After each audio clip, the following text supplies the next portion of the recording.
நான் வந்து ரொம்ப உடைஞ்சிட்டேன் சார். இந்த வீட்ல காதலிச்சிருக்கேன். சாண்ட்ரா வந்து ஸ்டேஜ்ல வந்து பார்வதிக்கு ஹக் குடுத்த விஷயம். இந்த மாரி பல மொமெண்ட்ஸ் வந்து பார்வதி வந்து இப்போ ஸ்டேஜ்ல வந்து வந்ததுக்கப்புறமா வந்து நடந்தது. ஸோ என்ன ஆச்சு அப்படின்னு பார்த்தீங்கன்னா, இது வந்து இன்னைக்கு நடந்த ஒரு ஷூட் தான். ஸோ பார்வதி வந்து கடைசியா இப்போ வந்துட்டாங்க அப்படின்னு சொல்லிட்டு ஸ்டேஜ்க்கு கூப்பிடுறாங்க. உள்ள வந்த உடனே வந்து பயங்கரமா எல்லாருமே வெல்கம் பண்றாங்க. ஸோ அப்போ வந்து ஃபர்ஸ்ட் அவங்க சொன்ன ஒரு விஷயம் எமோஷனலா வந்து டாப் ஆஃப் த மைண்ட்ல வந்து என்ன இருந்தது அப்படின்னா சோகம் எல்லா விஷயங்களும் வந்து இருந்தது. ஸோ ஹாப்பி நான் இப்போ வந்து திரும்பவும் வந்து ஒரு கம்பேக் குடுத்ததுக்கு. அதுக்கப்புறமா விஜய் சேதுபதி கேட்குறாரு, "எப்படி இருந்தது இந்த எக்ஸ்பீரியன்ஸ்?" அப்படின்னு சொல்லி. ரோலர் கோஸ்டர் ரைட் மாரி தான் வந்து இருந்தது எனக்கு. இந்த வீட்ல ஹாப்பியா இருந்திருக்கேன், சந்தோஷப்பட்டுருக்கேன். அ எல்லா விதமான எமோஷன்ஸ் இருந்திருக்கு. காதலிச்சிருக்கேன். ஸோ இந்த வீட்ல எல்லா விஷயமும் வந்து நான் பண்ணியிருக்கேன். கோவப்பட்டுருக்கேன். சண்டை நெறைய போட்டுருக்கேன். உடனே விஜய் சேதுபதி வந்துட்டு, "அத மட்டும் தான் நாங்க பார்த்தோம்." அப்படிங்கிற மாரி அவரு சொல்லிட்டு இருந்தாரு.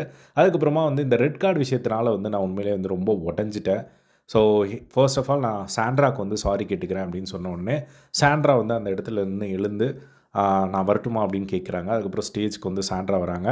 அப்போ வந்து சாண்ட்ரா ஒரு சில விஷயங்கள் வந்து சொல்றாங்க. அத அன்எக்ஸ்பெக்டடா ஒரு ட்விஸ்டடா வந்து ஒரு ரிப்ளேயும் வந்து அந்த இடத்துல வந்து பார்வதி வந்து குடுக்குறாங்க. ஏன்னா, நம்ம எல்லாருமே ஒரு விஷயம் வந்து நெனச்சிட்டு இருந்தோம். பட் அது அப்படி இல்ல அப்படின்னு சொல்லி இப்ப பார்வதி ஒரு விளக்கம் குடுத்தாங்க. சாண்ட்ரா வந்த உடனே வந்து அவங்க என்ன சொல்றாங்க அப்படின்னா, கடைசியா வந்து நான் வெளிய வந்ததுக்கப்புறமா பார்த்தேன் பார்வதி வந்து எவிக்ட் ஆன ஒரு விஷயத்த.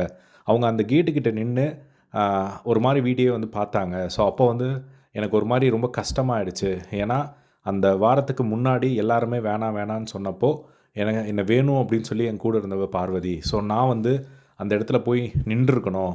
எனக்கு யாருமே அந்த இடத்துல இல்லையே அப்படின்னு சொல்லி எனக்கு ஒரு வருத்தமா இருந்தது. அப்படிங்கிற மாரி வந்து சாண்ட்ரா வந்து சொன்னாங்க.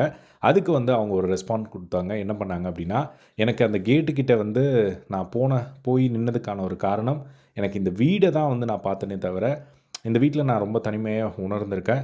ஸோ எனக்கு யாருமே வரணும் அப்படிங்கிற மாரிலாம் வந்து எனக்கு தோணல. ஸோ எனக்கு அந்த வீட்ல இருந்த மெமரீஸ் தான் வந்து பயங்கரமா மைண்ட்ல வந்து ஓடிட்டே இருந்தது அப்படிங்கிற மாரி வந்து சொன்னாங்க. அதுக்கப்புறமா வந்து அ என்ன வந்து நெறைய பேர் வந்து தப்பா நெனச்சிருப்பாங்க. அந்த ரெட் கார்ட் விஷயத்துக்கு அப்புறம். இந்த மாரி நெறைய விஷயங்கள் இருந்தது. ஆனா வெளிய வந்ததுக்கப்புறமா இந்த 90 டேஸ் வந்து இவங்க மக்கள்னால தான் நான் உள்ள இருந்திருக்கேன் அப்படிங்கிறது தெரிய வந்தது. ஸோ ஃபேன்ஸ் எல்லாருக்குமே வந்து தேங்க் யூ. என் ஃபேமிலில என்ன வந்து எ அந்த ரெட் கார்ட் குடுத்துட்டு அதுக்கப்புறம் ரொம்ப உடைஞ்சு போனப்போ, என்ன ரொம்பவே வந்து பார்த்துக்கிட்டாங்க ஃபேமிலி. அவங்க எல்லாருக்குமே வந்து தேங்க் பண்ணிக்கிறேன். என்ன அக்செப்ட் பண்ணதுக்கு அப்படிங்கிற மாரி வந்து சொன்னாங்க. அதுக்கப்புறம் கடைசியா விஜய் சேதுபதி வந்து பார்த்தீங்கன்னா, நாங்க இவங்க 2 பேரையும் கூப்பிட்டதுக்கான காரணம், இங்கேருந்து கடைசியா எல்லாருமே வெளிய போறப்போ, கண்டிப்பா வந்து அவங்க நல்லா இருக்கணும்.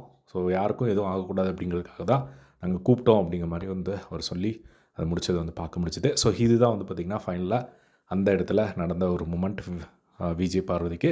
ஸோ இப்போ இன்னும் கொஞ்ச நேரத்தில ட்ராஃபி குடுக்க போறாங்க. ஸோ அந்த ஒரு மொமெண்ட்ட வந்து பார்ப்போம். ஸோ நீங்க என்ன நினைக்கிறீங்க இத பத்தி அப்படிங்கிறத கமெண்ட் பாக்ஸ்ல ஷேர் பண்ணுங்க.